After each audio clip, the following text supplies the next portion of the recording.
En attendant le nouveau parc des expositions, c'est dans un hall provisoire à 2 pas de l'hôtel Hilton à Strasbourg que la foire d'art contemporain Start s'est installée. Alors qu'elle ouvre ses portes demain, les galeristes accrochent les tableaux et réalisent les derniers préparatifs.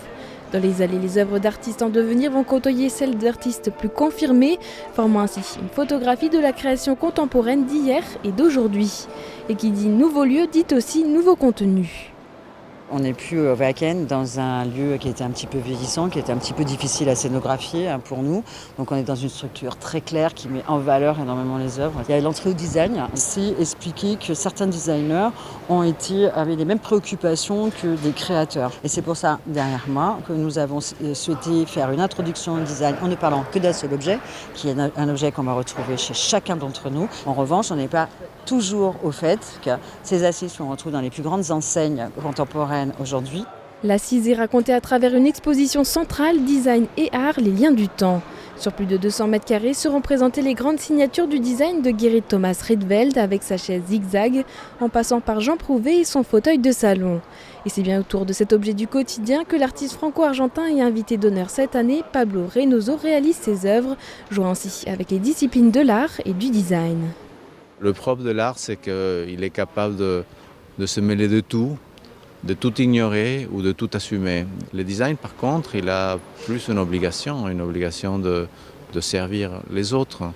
Cependant, il y a des idées de part et d'autre qui peuvent se coloniser.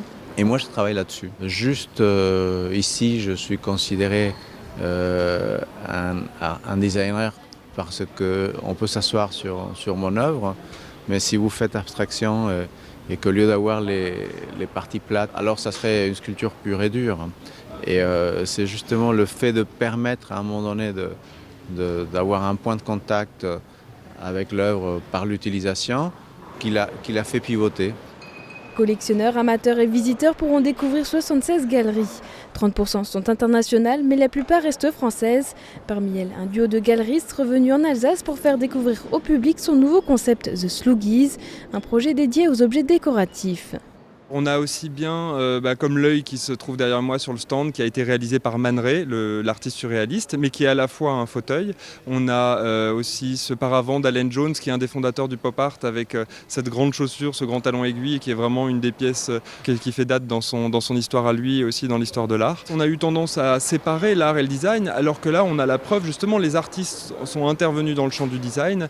Des designers aussi, comme le miroir de Pierre Gonalon qu'on a, qui est finalement une œuvre d'art plus qu'un miroir utilitaire. Donc la frontière a toujours été poreuse entre les deux domaines, mais on a toujours eu tendance à les séparer. L'idée, c'est avec ce projet des Sloogies, c'est de rassembler à nouveau ces deux disciplines. Pendant 4 jours, un cycle de conférences sur le design, l'estampe, l'art dans l'entreprise et des expositions hors les murs viendront ponctuer l'événement.